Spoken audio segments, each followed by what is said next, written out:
분류에 따라 조금씩 다르지만 지금 현 세대 우리가 일반적으로 사용하는 컴퓨터를 4세대라고 규정하곤 하는데요. 무려 40년 전인 1980년 무렵 일본은 벌써 5세대 컴퓨터 개발 프로젝트를 가동했었다는 걸 아시나요? 과연 일본이 야심차게 준비한 제5세대 컴퓨터는 무엇이었으며 이 거대한 프로젝트는 성공했을까요? 안녕하십니까? 아제노드 오 작가입니다. 안녕하세요. 아제노드 2D입니다.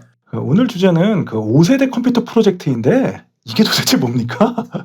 저번에 했던 그 양자 컴퓨터 다음 세대입니까? 그것도 미국이나 서구권이 아닌 일본에서요. 놀라운데요? 그건 아니고요. 일본에서 기존의 컴퓨터 구조와 다른 새로운 개념의 차세대 컴퓨터를 개발하려고 진행했던 프로젝트를 말하는 겁니다. 일본에서 그런 프로젝트가 있었나요? 전 처음 들어보는데. 예, 이게 좀 시기가 좀 지나기도 했고 우리나라에서는 상대적으로 잘 안 알려진 프로젝트입니다. 5세대라고 하셨는데 그럼 1, 2, 3, 4세대는 뭡니까? 예, 1세대는 진공관으로 만들어진 컴퓨터를 뜻해요. 진공관이요? 예, 애니악 있지 않습니까? 잘 알죠. 예, 예전에 세계 최초의 컴퓨터라고 알려졌던, 그리고 그 외에 에드백이나 유니백 등이 있습니다. 그리고 2세대는 트랜지스터를 사용한 컴퓨터를 뜻합니다. 트랜지스터요? 예, IBM의 초기 메인프레임들이 여기 해당됩니다. 그리고 3세대는 진공관 다음 트랜지스터 다음 하면은 IC, 집적 회로 아니겠습니까? 그러니까 이걸 사용한 컴퓨터를 말하고요. 디지털 이퀴먼트의 PDP-8이라는 미니 컴퓨터가 유명했었습니다. 그리고 4세대 컴퓨터는 대규모 집적 회로 VLSI로 구성된 컴퓨터인데 IC, LSI, VLSI 이거 다 예전 교과서나 실습 때의 개념이고요.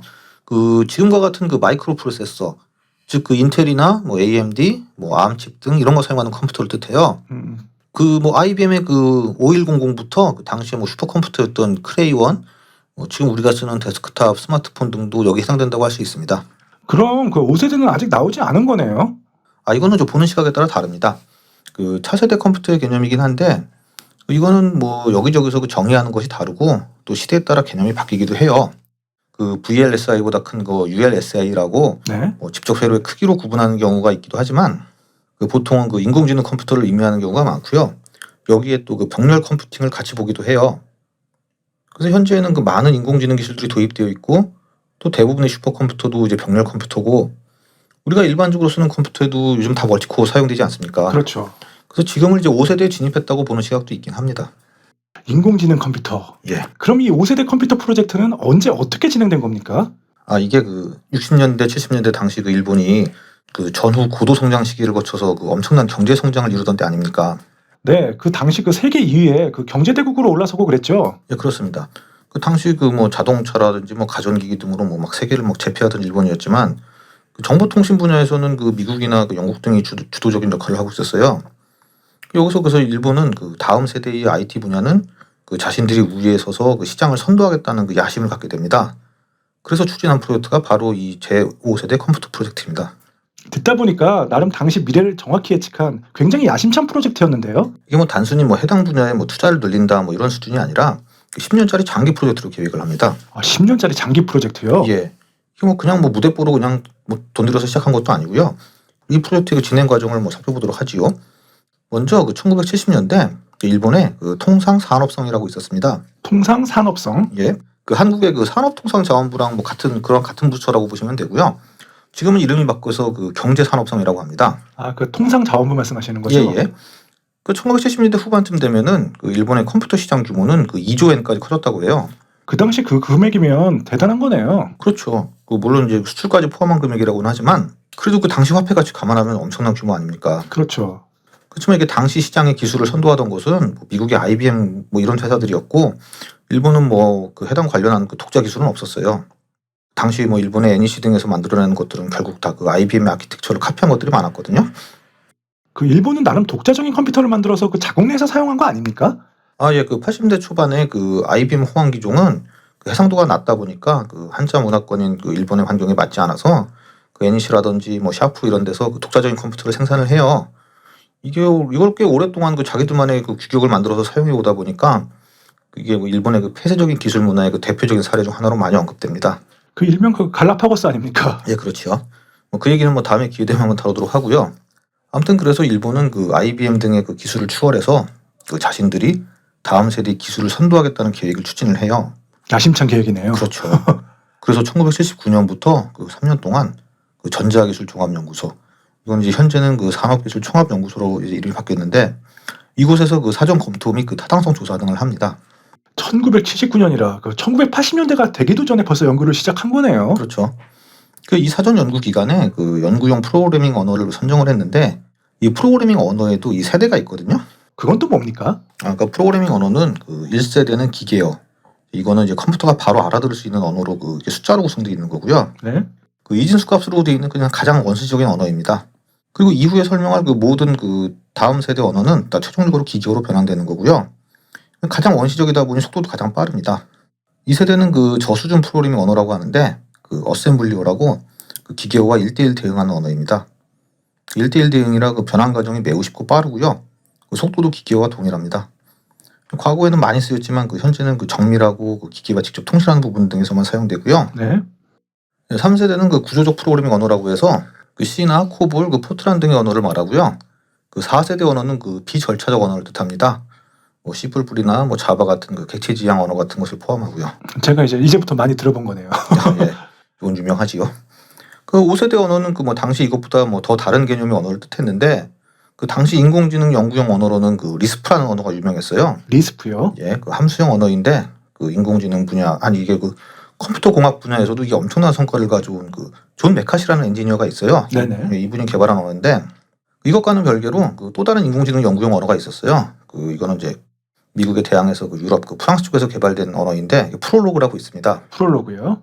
그러니까 이 언어는 그 C나 그 자바 같은 그 범용 언어가 아니라 그 순수한 그 논리 프로그래밍용 언어였는데 그 사실과 그 관계를 이제 기반으로 이제 실제 인간의 사고 같은 것을 연구하는 언어였어요.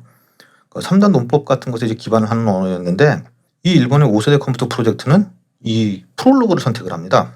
당시에 굳이 그것을 선택한 뭐 특별한 이유가 있나요? 그 아무래도 그 리스프는 그 앞서 말했듯이 그 미국에서 개발된 언어다 보니까 그쪽의 그늘을 벗어나 그 독자적인 인공지능 기술 개발을 원했기 때문이라고 봅니다. 그 프롤로그는 그 언어 처리 같은 추론에 특화된 언어였기 때문에 그 인공지능 연구용 언어라는 개념이 있었어요.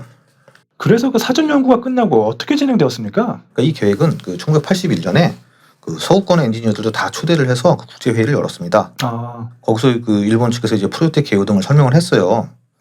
여기서 이 서구 쪽 연구원들은 이미 오래전 개발되어서 검증이 된 리스프를 놔두고 그 신생 언어라고 할 수 있는 왜 프롤로그를 도입하는지에 대해 그 의문을 표했다고 해요.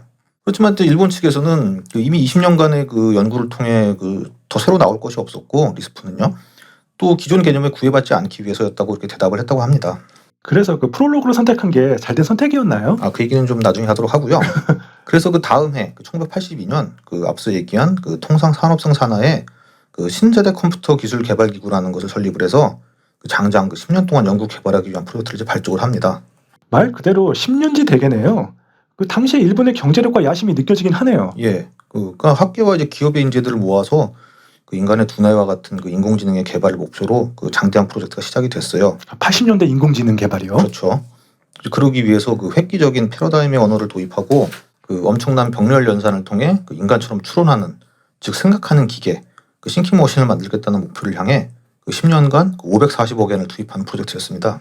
인공지능 그 프로젝트도 놀랍지만 당시에 540억 엔이면 대단한 프로젝트 아닌가요? 그렇죠. 뭐 단순히 또 이게 순수한 학문 연구 분야에만 이 정도 프로젝트면은 매우 큰 프로젝트라고 할 수 있죠.